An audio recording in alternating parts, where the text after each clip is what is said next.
Daily Broadside, day 802. I was driving out yesterday, went into another state, and I drove by a place called Jerry's Pizza. And I don't know, I just had a problem with Jerry's Pizza. It may be the finest pizza in the land. I'll never know because I probably won't ever go there. But I don't like the name Jerry associated with pizza. Okay. I need somebody that has an Italian name, a Lorenzo, an Enzo, a Mario, a Luigi. I need a Salvatore, something like that. Any of the Teenage Newton Ninja Turtles, the Newton Ninja Turtles, any of those names, Raphael, Donatello, all that. That's what I need. I need Luigi's Pizza. I don't need Jerry because Jerry sounds like such a boring guy who can't make pizza, and yet it seems popular. But I don't know. But then it begat the question, like, there's an Ethiopian place that I like to go to, and it's actually really good food. I would have never thought that when somebody suggested it to me years ago. Hey, there's a Ethiopian restaurant opening up. Why don't we go? I was kind of, I don't know what do they eat, but it's really good. I can't pronounce any of it. I don't know what half of it is, but it's really good.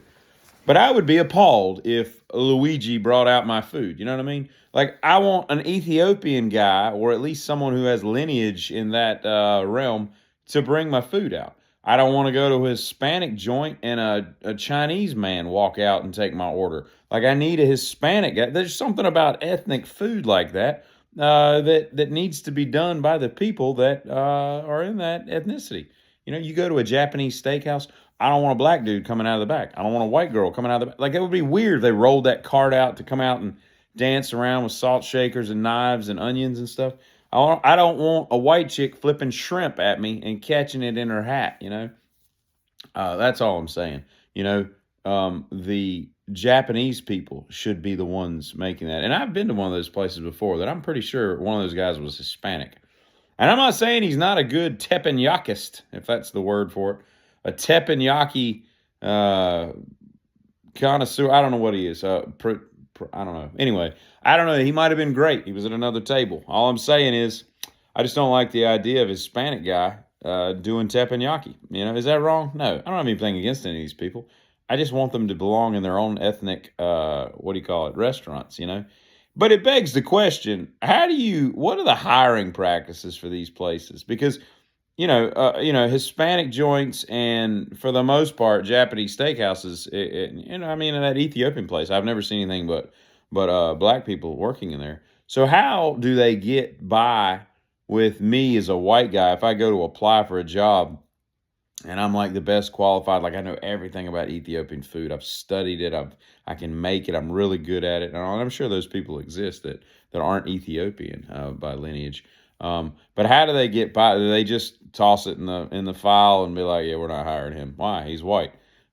He's a great candidate, but we can't have that. We've got to present, it's almost like that's like the last thing that you can discriminate with in hiring practices because, Hispanic joint's probably the easiest example because we've all been there before and there's never anybody there but Hispanic people. So I can't think of one. Maybe there might have been a assistant manager or something here and there, but I don't even think there's that. It seems like everybody is Hispanic. Now, they could be Guatemalan, they could be, Mexican, they could be Salvador, they could be whatever, but they're at least Hispanic, because all that food is kind of, it's not necessarily all Mexican. People call it Mexican joints, but, there's influences from other parts of Central America and whatnot that they have on some of those menus.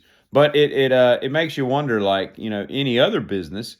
You couldn't open a business and just have Ethiopians working there because somebody would sue you because you're not hiring them, but apparently in restaurants, it doesn't seem to matter. And I'm fine with that. That's cool. If they're getting rid of somebody for a reason that they lawfully can't, that's one thing, but I don't know, man, like, should it be a rule that, you have to be of a certain ethnicity to work at an ethnic restaurant? I don't know. It begs an interesting question. I don't know if that's ever arisen with regards to laws and statutes regarding hiring practice in this fine country of ours. But at any rate, all I know is I want the people to look like where the stuff came from, and I want it to taste good. There's really the only two. If I'm at a Brazilian steakhouse, I want the gauchos to be Brazilian when they come over with them high boots, start slicing meat and offering me, I'm going to screw this up, caprinos or whatever that drink is. I went to a Brazilian steakhouse one time and I ordered 5 of those, and I didn't realize they were $24 a piece because they come over to your table with a little cart and they're muddling strawberries and adding all this crap at your table. And I was like, these are really good. Of course, I drank them in about 32 seconds because there's just, and they're so good. And I was like, another my good man. And my bill, the steakhouse is $65, $75. And I had already had a couple beers, and I don't think there was any alcohol in that stuff because I was pretty cool to when I left. I didn't really feel that toasty, but I was like, I had like a $240 bill. I'm like, what the hell happened here? Oh, you were drinking $24 caprinos, or however you say that word. It's a weird word. It's got like a bunch of vowels in line that don't really need to be together. I think Portuguese needs to chill out with the vowel usage.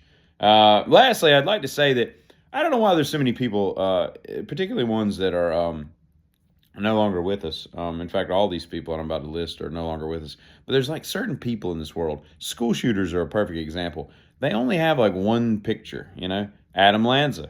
If you Google Adam Lanza, there's like one, maybe 2 pictures of that dude. Now you know that they took more pictures of him. I don't understand who's like releasing the pictures of stuff. It just seems odd that you could be whatever he was, 15, 16, I don't know what he was, and only have 1 or 2 pictures because they searched his house, so why wouldn't they release more? I mean, surely they found pictures.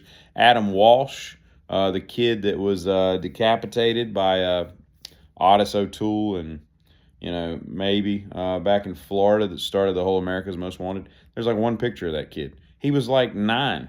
Did his parents not take more? Surely they took more pictures. I mean, it's just odd that they only released one. Rosemary and Lino LaBianca, the second night of the Manson murders. Billy the Kid, of course, that's a little bit more explained by the fact that cameras were not really in vogue back then. Rocky Dennis, the kid that the disfigured like birth defect guy. I think was it a birth defect or was it a disease? Whatever he had, the guy that Cher's movie, the Mask, was based on. There's like one picture of him. It's just odd. I don't know. I feel like if I was no longer here and for whatever reason needed to be famously sent onto the Google Images, that there would be a litany of pictures that you could choose from.